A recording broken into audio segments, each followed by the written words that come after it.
हमको भेजो। तब ऋषियों की पत्नी आ गई जिनका नाम था कृतिका। उन्होंने गंगा जी के 6 पुत्रों को, 7 ऋषियों की पत्नी कृतिकाओं ने गंगा जी की 6 पुत्रों को पालना प्रारंभ करा, बड़ा करना प्रारंभ करा। पर 6 पुत्र की आदत ऐसी थी कि रोए तो एक साथ, दूध पिए तो एक साथ, और जब बिलक बिलक कर रोना चालू करें तो एक साथ, भूख लगे तो एक साथ। सारी कृतिकाएं, ऋषियों की पत्नी भी परेशान हो गई। तब आखिरी में गंगा जी ने विचार करा कुछ तो करना पड़ेगा। गंगा जी ने कहा कृतिकाओं, इनको यहाँ घाट पर सुला दो, घाट पर सुलाओ। 6 को घाट पर सुलाया। गंगा जी ने अपने हाथ में जल लिया। अगर मैंने शिव की आराधना तप साधना से करी है, मैंने शंकर को विश्वास के साथ पूछा है, तो ये 6 एक हो जाए। जो गंगा जी ने पानी छोड़ा, कृतिकाओं ने देखते ही जल छुड़वाया तो कृतिकाओं के सामने 6 पुत्र एक हो गए, पर उनके शीश 6 अलग अलग हो गए।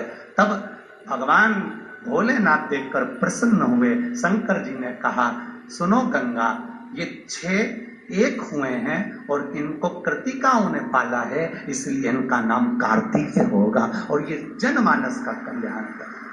कार्तिकेय।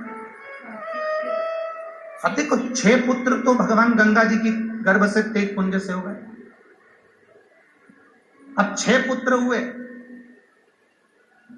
अब गंगा जी के उस जल से और संतान की उत्पत्ति देखी। अब भगवान भोलेनाथ पार्वती जी के साथ में चौसर खेलने बैठे। तेज, शिव का तेज।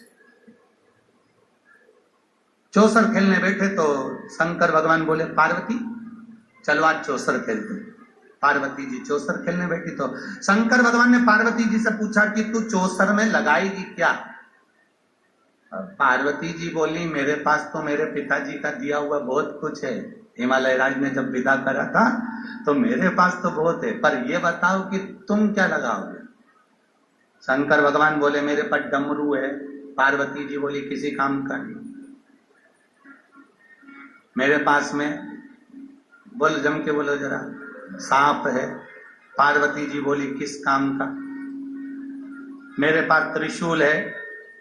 पार्वती जी बोली ये सब हमारे काम का तो नहीं है प्रभु, कुछ अच्छा सामग्री लगाओ।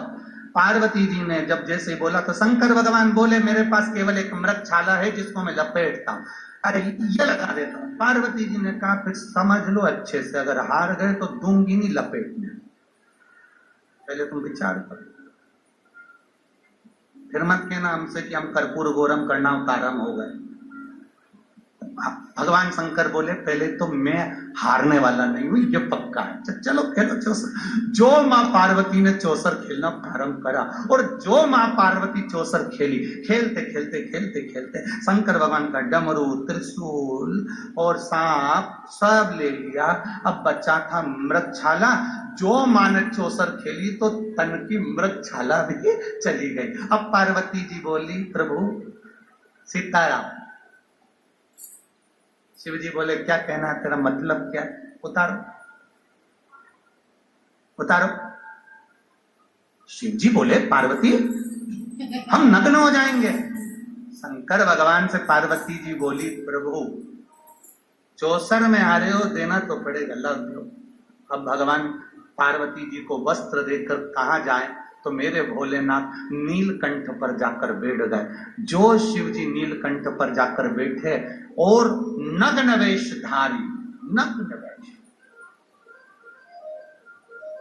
शिव जी का एक रूप हो गया जिसका नाम था अवधूतेश्वर। कौन सा? अवधूतेश्वर। बोला अवधूतेश्वर भगवान की। नग्न वेशधारी